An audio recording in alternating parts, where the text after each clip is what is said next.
Hello everyone, I wanted to share a really exciting project with you.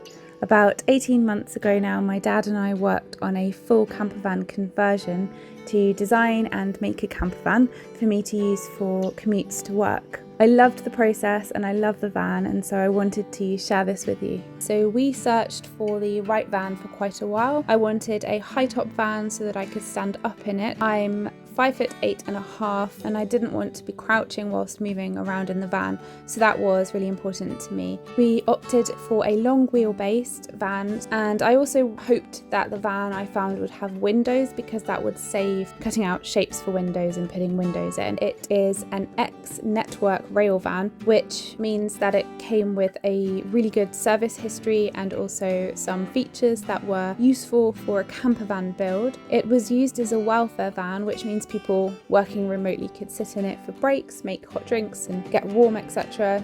So it already had a diesel heater set up, 2 leisure batteries, an overcab locker and a split charging system to charge the leisure batteries, and some internal wiring for lights and also an external working light on the roof. It did mean we had a lot that was built into the van that needed to be stripped out of the van, but the garage did some of that for us. So once we had the van, we started by taking out what needed to come out of the van and gave it a really good clean, which took quite a while. I also sanded away as much of the rust as possible by hand and then with an electric sander. I then very messily used red oxide primer to cover the bare patches that had been rubbed down. My dad also took out the batteries and the wiring, or moved some of the wiring out of the way so that we could work on it. One of the yellow handrails was fixed so tightly that my dad had to cut it off. And also there was a large metal back step on the van which we ended up having to cut off as well. So once we had the van clean and treated, we could start the process of insulating the van. So first thing, which I don't have footage of, my dad put a wooden frame onto the floor of the van. He did this by using timber that was fractionally more than an inch in height, because we were going to use 1-inch Celotex thermal board for the floor insulation. We actually used 5 different types of materials to insulate the van, and I can tell you after about 1.5 years of using the van both through the winter and the summer that the insulation has worked very well. I've also had no trouble with damp in my van at all. So we used insulation foil and insulating tape to insulate around the wheel arches. We used a spray glue to stick the foil to the wheel arches and then the tape to seal all of the edges. Next, we insulated the floor with Celotex. To do this, we bought large 8 by 4 foot boards of Celotex, and as I said, my dad built the frame so that the board would fit perfectly into the height, and so it was simply a case of cutting them to fit into the wood frames on the floor and slotting them in. We taped them in with the silver tape as well. So we did half of the van, and then my dad made a floor for that half of the van by cutting 18mm plywood to fit into the shape of that half of the van. This meant we could walk on that half of the van whilst working on the other half.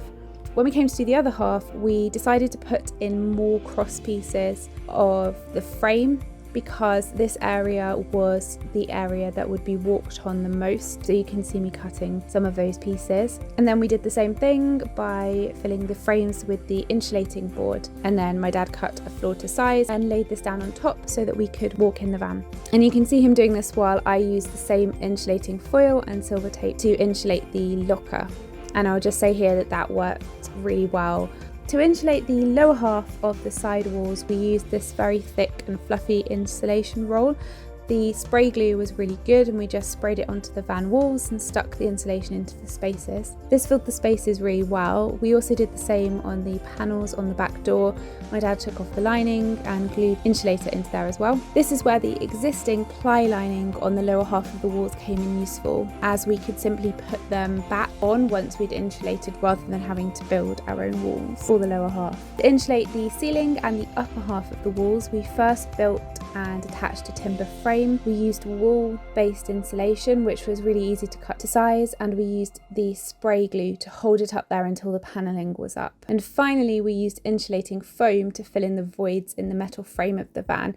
This was quite fun, but it did expand more than I thought, so it was a bit messy also. Next, Dad rewired the van with the 12-volt wiring ready for the spotlights. the cameras, 360 cameras, the USB charging point, the garage light and the tap and anything like that. The 12-volt wiring was for the electrical equipment that would work off the leisure batteries rather than the electric hookup. The mains electric involved fitting a hookup point on the outside of the van, which we located under the rear corner, and this connected into the van to a small fuse board which we put in the garage area, and then we had 2 cables running from this where we were going to locate the sockets once the cladding was done.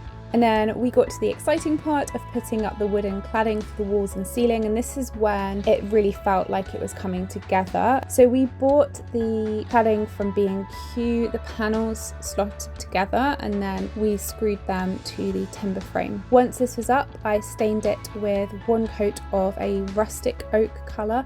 This is the colour I really wanted for the van, but obviously staining it also helps to protect the wood. And my dad used a hole cutter, which was the right size for the spotlights, and cut into the cladding where the wiring had previously been placed, and then pulled that wiring through and fitted in the spotlights. So I had 4 cameras, 1 for the front, 1 for the back, and 1 for each side of the van. So my dad attached the cameras to the roof and mounted the monitor for these cameras in the cab initially, because you can use the back camera as a reversing camera, but then I decided that I didn't need a reversing camera and I would rather have the monitor as a security monitor showing me 360 vision around the van when I was inside the van. And so we moved the monitor to in the bedroom area, and my dad wired this in before we obviously put the insulation in the walls in. So as I'm sure you've gathered, my dad is the DIY expert. He knows how to do everything DIY. So this was a really enjoyable project for me because I got to work with him and learn from him. And he did all of the woodwork and the electrical wiring as well. And so he built the bed frame by putting in timber supports running across the van, and he used a plywood surface as the base for the mattress to go on. And this is quite a funny clip that I found. It must have been when we were deciding whether to have the bed going across the van or lengthwise down the van. So I opted for a bed length that went across the van rather than down the length. I also wanted a bed that didn't fold away, and I'm really glad that I made this decision, because I've never once regretted the bed being a permanent feature. I did quite a bit of studying in my van when I was away with work over weekends, and I spent a lot of time with the back doors open, just sat on the bed, leaning against the wall and looking out and working with a beautiful view. I'm quite an outdoorsy person anyway, so I even did this in the winter and just really enjoyed myself. So I'm really glad that I had the bed as a permanent fixture. I also really wanted the bed to feel quite cozy at night by having a lot of wall around it. Because it was a double bed, I could do this without feeling claustrophobic. So I deliberately designed the van so that the kitchen counter side and the wardrobe side would act as walls to the bed, and that there would only be a fairly narrow space to access the bed from. And also there was enough space to store plenty of belongings underneath the bed in the garage area. So for the mattress, we ordered quite a thick foam mattress, and then we used an electric carving knife to cut some of the length off the mattress so that it would fit. And the width was still a double bed, but it was the length that we had to cut a little bit. So along with the bed frame, my dad built a wardrobe and a kitchen area. The pre-existing diesel heater was fixed to the floor with the exhaust and the diesel supply all in place. So we preferred not to move that, and it worked out quite well because we built a wooden seat over the diesel heater, and the back of this seat also formed the side of the wardrobe. But the table we put in is removable so that there was room for flexibility with that space. And then for the kitchen, my dad built a frame and used plywood for the sides and for the cupboard doors, and pine for the top.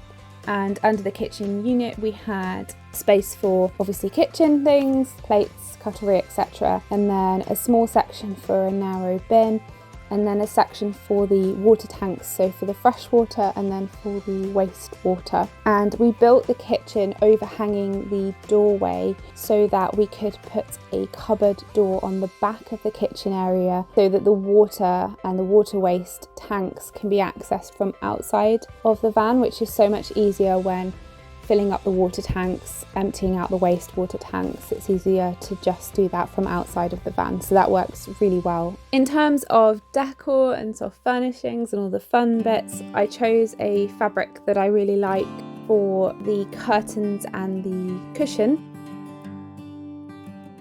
I changed the bright yellow handrail that I was keeping and painted it black, and then used some glitter spray to coat the rail. I did a few things like putting hooks up for fairy lights and wire baskets for storage, and also this driftwood, which I thought was a perfect jewellery holder for both necklaces and rings. And I chose a wallpaper mural for the overhead locker, and this was quite tricky because we had to cut out the cupboard section without destroying the design. And I also picked a sticker type splashback for the sink area and chose some door handles for the cupboards. I put a waterproof mat on the step into the van because the step just looked quite scruffy. So I just went to the shop, picked a mat, and I cut the mat to fit the step, and thankfully managed to line up the pattern on the mat, which I was pleased about. And then I stuck this on with the spray glue that we've used throughout this, and it's still stuck strong after all this time, and it stays clean. For the curtain through to the cab area, we put up a normal curtain pole and a blackout curtain. The curtain's really thick, so it also helps with insulation as well. And in the front of the van, the seats were quite dirty, so we cleaned them up as best as we could, and then I covered them with these fluffy seat covers. In terms of storage, I think that it worked out really, really well. It's amazing how much I can get into the overhead locker. The wardrobe is narrow, but it has quite a few shelves in there, and hanging space for clothes and an area for shoes, and it's worked really well for me. And I mentioned the kitchen in the garage is something that I haven't yet utilised. I've kind of left that space as a space to decide what to do with it, but it gives plenty of room for storage. One of the last things we put into the van was the laminate flooring. I was going for a very natural wood look.